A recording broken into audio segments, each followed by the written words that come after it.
If you want to navigate your career today, maintaining some level of professional visibility online is practically a mandatory investment. You have to participate in the network. But over the last few years, the culture of that network has shifted. Honest updates about projects and promotions have been largely swallowed up by performative success stories and what gets called hustle porn. The friction here is structural. The algorithm driving the feed systematically rewards fabricated optics over actual, quiet competence. It pushes content that sparks strong emotional reactions, regardless of whether those reactions are grounded in reality. So you are left with a real dilemma. You need visibility to advance your career, but you want to get it without torpedoing your reputation through cringe-inducing virtue signaling. This balance defines the boundary between building lasting professional leverage and merely chasing short-term vanity metrics. To fix this, we need a way to objectively measure when an ordinary action is being inflated into an extraordinary narrative. We can do that using a 7-dimension diagnostic rubric called the Perform Scale. This table breaks down the LinkedIn reality gap. Genuine networking is optimized for trust. It relies on actual peer insight to build long-term leverage. Performative theater is optimized purely for impressions. Fabricated optics result in a short-term viral spike that fades quickly. By quantifying this gap, you can stop guessing what your peers will tolerate and start actively auditing your own content strategy. Let's run a classic example through the scale. We've all seen some version of the janitor coffee post, where someone buys a cup of coffee for office support staff and frames it as a profound lesson in executive leadership. This scorecard represents our Perform matrix, and we start with the first 2 dimensions, P for photo first intent and R for relatability bait. The inputs here are obvious. The user engineers a post strictly around a staged photo of the encounter, wrapped in a heavy dose of false humility. The immediate outcome is successful. This tactic captures visual attention in the feed and triggers low-friction likes and applause from casual scrollers. The trade-off, however, is your credibility with actual peers. Perceptive industry leaders immediately spot the trap.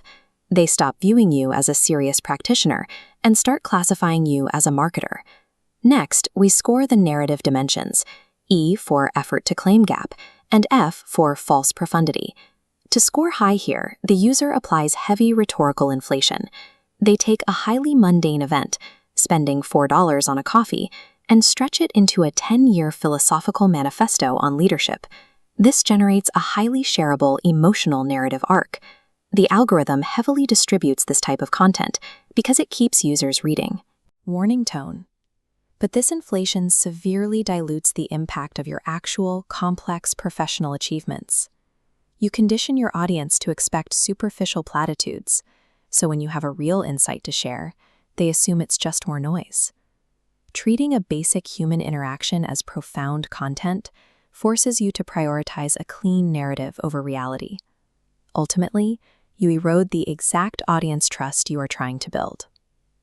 That brings us to the final 3 evaluation layers: outsized moral signaling, reach engineering, and motive transparency. Back on our scorecard, we're looking at the mechanics of gaming the system. The tactic involves framing basic human decency as moral heroism, while aggressively stacking hashtags and engagement hooks, like dropping a thoughts with a pointing emoji at the bottom. This maximizes your algorithmic reach and purposefully triggers engagement pods, where users simply comment to boost their own visibility. The resulting trade-off is severe. The self-promotional intent becomes blindingly obvious. It entirely neutralizes the ostensibly selfless act and exposes the author as an engagement gamer. With a total score of 30 out of 35, this post lands squarely in the classification of high-grade virtue signaling, bordering on pure theater. Exploiting moral signaling for algorithmic gain is a self-defeating strategy. You might get the views, but you permanently damage your professional authority in the process. Now that we can diagnose the problem, we can use the Perform scale as a strategic tool. Your optimal score depends entirely on your specific career objectives. This quadrant chart maps your approach. It tracks your Perform score on the vertical axis against the actual value of your target audience on the horizontal axis.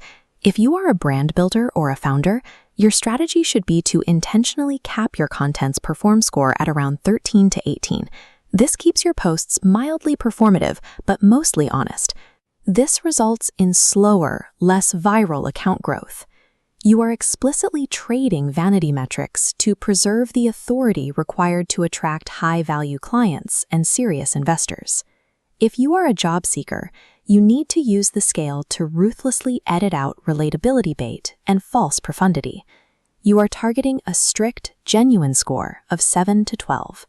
These posts will read as dry, and they will absolutely not go viral. But they serve as a perfect, risk-free portfolio for hiring managers who are conducting background research on you.